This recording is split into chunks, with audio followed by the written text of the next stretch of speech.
గ్రామ పంచాయతీ మున్సిపాలిటీలో కొత్త పాలక వర్గాలు కూడా కొలువుదీరాయి. ప్రస్తుతం అందరి దృష్టి కూడా పరిషత్ ఎన్నికలపై పడింది. ఇప్పుడు అదే రాష్ట్ర ప్రభుత్వం ఎంపీటీసీ, జెడ్పీటీసీ వ్యవస్థలను రద్దు చేయాలని భావిస్తున్నట్లు జోరుగా ఊహాగానాలు వినిపిస్తున్నాయి. ఎంపీటీసీ, జెడ్పీటీసీ వ్యవస్థల్లో సమూల మార్పులు తీసుకొచ్చేందుకు రేవంత్ సర్కార్ కసరత్తును చేస్తున్నట్లుగా ప్రచారం జరుగుతోంది. 5 అంచెల వ్యవస్థను 3 అంచెలుగా మార్చాలని ప్రభుత్వం భావిస్తున్నట్లు సమాచారం.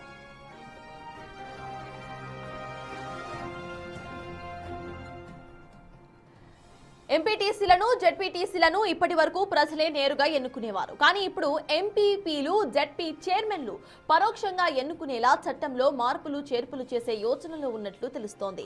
ఎంపీపీలను సర్పంచ్లు ఎన్నుకుంటే ఎంపీపీలు, జెడ్పీ చైర్మన్లను ఎన్నుకునేలా చట్ట సవరణ చేయబోతున్నట్లు సమాచారం.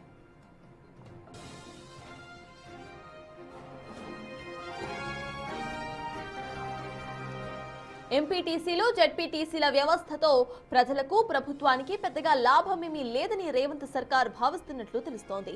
ఎన్నికల నిర్వహణ ఖర్చు, జీతభత్యాలు, మిగతా ఖర్చులు భారంగా మారడమే తప్ప నిజానికి ఎంపీటీసీలు, జెడ్పీటీసీలకు ఎలాంటి అధికారాలు కూడా ఉండవు. అందుకే ఈ 5 అంచెల వ్యవస్థను 3 అంచెలకు కుదించి పరోక్ష ఎన్నికలను నిర్వహించాలని ప్రభుత్వం ప్లాన్ చేస్తోందని సమాచారం.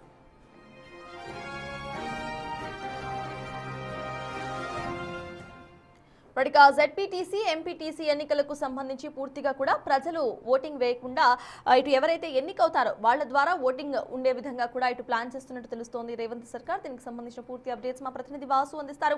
వాసు, చెప్పండి, ఈ 5 అంచెల గవర్నెన్స్ ఏదైతే ఉందో దాన్ని 3 అంచెలుగా మార్చడం ప్రెసెంట్ రాష్ట్రంలో కరెక్టేనా? అట్ ద సేమ్ టైమ్ ఇంకేదైనా రాష్ట్రంలో ఇటువంటి మోడల్ను ఫాలో అవుతున్నారా? అండ్ కాంగ్రెస్ ప్రభుత్వం ఎటువంటి ఆలోచనలో ఉంది? అప్డేట్స్ ఏంటి వాసు?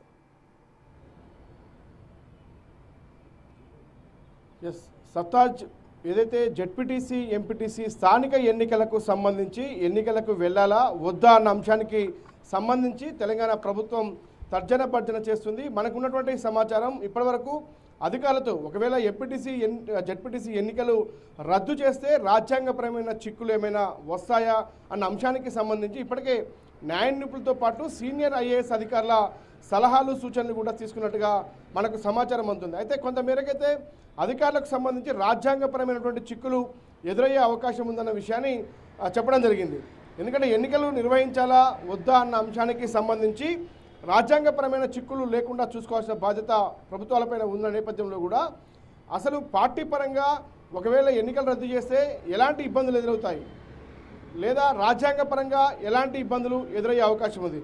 అయితే ప్రధానంగా రాజ్యాంగ సవరణ ద్వారానే ఇది సాధ్యమవుతుందన్న విషయాన్ని కొంతమంది న్యాయ నిపుణులు చెప్తా ఉన్నారు. కానీ మరికొంతమంది మాత్రం ఎందుకంటే ఏదైతే 1992 23వ రాజ్యాంగ సవరణ దీనికి కొంత అడ్డంకిగా మారినట్టుగా తెలుస్తూ ఉంది. కాబట్టి 243 ఆర్టికల్ బి ప్రకారం కూడా ఆ జిల్లాలో స్థానికంగా 3 అంచెల వ్యవస్థ అంటే గ్రామ పంచాయతీ, మండల పరిషత్, జిల్లా పరిషత్ 3 అంచెల వ్యవస్థ ఉండాలని మాత్రమే 243 ఆర్టికల్ చెప్తా ఉంది.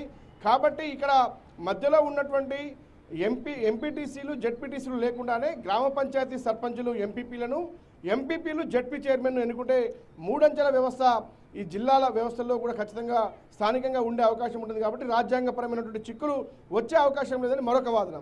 కాబట్టి పూర్తిగా వీటిని పరిశీలిస్తూ ఉంది. గ్రామ పంచాయతీకి సంబంధించినటువంటి ఎన్నికలు ఇప్పటికే ముగిశాయి. కాబట్టి జెడ్పీ చైర్మన్లు, ఎంపీపీలను ఎన్నుకోవాల్సినటువంటి అవసరం ఉంది. కాబట్టి జెడ్పీటీసీ, ఎంపీటీసీ ఎన్నికలకు వెళ్ళాలా వద్దా అన్న అంశానికి సంబంధించి తర్జన భర్జన అయితే కొనసాగుతుంది. రీసెంట్గా జరిగినటువంటి క్యాబినెట్లో కూడా ఎలాంటి చర్చ జరగలేదు. ఎందుకంటే ఇప్పటికే గ్రేటర్ హైదరాబాద్ మున్సిపల్ ఎన్నికలకు వెళ్ళాలా, ఎంపీటీసీ, జెడ్పీటీసీకి వెళ్ళాలా అన్న అంశానికి సంబంధించి వాటిపైన అసలు చర్చ లేదన్న విషయాన్ని పొంగులేటి శ్రీనివాసరెడ్డి మంత్రి మీడియా సమావేశం తర్వాత కూడా ఆయన చెప్పడం జరిగింది. స్థానిక ఎన్నికలకు సంబంధించి ఎలాంటి చర్చ జరగదన్న విషయం. కాబట్టి ప్రభుత్వం జెడ్పీటీసీ, ఎంపీటీసీ ఎన్నికలు నిర్వహించాలా వద్దా, నేరుగా ప్రత్యక్షంగా వాళ్ళను ఎన్నుకునే విధానం పైన కూడా, ఎందుకంటే 1992 రాజ్యాంగ సవరణకు ముందు ప్రత్యక్షంగా పరోక్షంగా ఎన్నుకునే అవకాశం ఉండేది. కానీ చట్ట సవరణ తర్వాత ఖచ్చితంగా కూడా ఎన్నికలు నిర్వహించాలన్నటువంటి అంశం ముడిపడిన నేపథ్యంలో కూడా సాధ్యాసాధ్యాలపైన ప్రభుత్వం వీటిని పరిశీలిస్తూ ఉంది. ఇక మరోపక్కంగా పార్టీ పరంగా ఇప్పటికే పంచాయతీ ఎన్నికల్లో కూడా అవకాశం రానటువంటి నాయకులు ఎవరైతే గ్రామ పంచాయతీ స్థాయి నాయకులు ఎంపీటీసీ లేదా జెడ్పీటీసీకి పోటీ చేయాలన్నటువంటి ఉవ్విల్లుతున్న నేపథ్యంలో కూడా పూర్తిగా వాటిని రద్దు చేస్తే పార్టీ పరంగా వచ్చేటువంటి ఇబ్బందులు ఏంటి అనే అంశంపైన కూడా ప్రభుత్వం ఒక ఫోకస్ చేసింది. అంటే పూర్తిగా కూడా ఇటు మంత్రులు, ఎమ్మెల్యేలు, స్థానిక నేతల అభిప్రాయం తీసుకొని ఇటు పార్టీ పరంగా, ప్రభుత్వ పరంగా సాధ్యాసాధ్యాలను పరిశీలించాలి. ఒకవేళ పార్టీ పరంగా ఖచ్చితంగా కూడా ఎన్నికలు నిర్వహించాలని భావిస్తే ఎన్నికలకు వెళ్ళే అవకాశం ఉంటుంది. అది కూడా ఇప్పుడు అంతలో జరిగే అవకాశం కూడా కనిపిస్తలేదు. ఎందుకంటే ఇటీవల కాలంలో మున్సిపల్ ఎన్నికలు, గ్రామ పంచాయతీ ఎన్నికలు నిర్వహించిన నేపథ్యంలో కొంత ఎన్నికల నిర్వహణ ఇబ్బందికరంగా, ఆర్థికంగా కూడా కొంత ఇబ్బందికరంగా మారే అవకాశం ఉన్న నేపథ్యంలో కొంతమంది నేతలు కొంత ఆలస్యంగా నిర్వహిస్తే బాగుంటుందన్న ఉద్దేశానికి వచ్చారు. అయితే ఒక 2 రకాలైనటువంటి చర్చ జరుగుతుంది.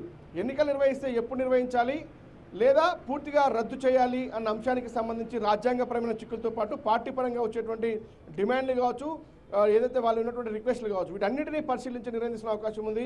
మొత్తానికైతే జెడ్పీటీసీ, ఎంపీటీసీ స్థానిక ఎన్నికలకు సంబంధించినటువంటి వ్యవహారం పైన ఆ ప్రభుత్వం అయితే కొన్ని సమాలోచనలు చేస్తూ ఉంది, న్యాయ నిపుణుల సలహాలు తీసుకుంటా ఉంది. మొత్తానికి ఒక కసరత్తు అయితే కొనసాగుతూ ఉంది. Thank you Vasu.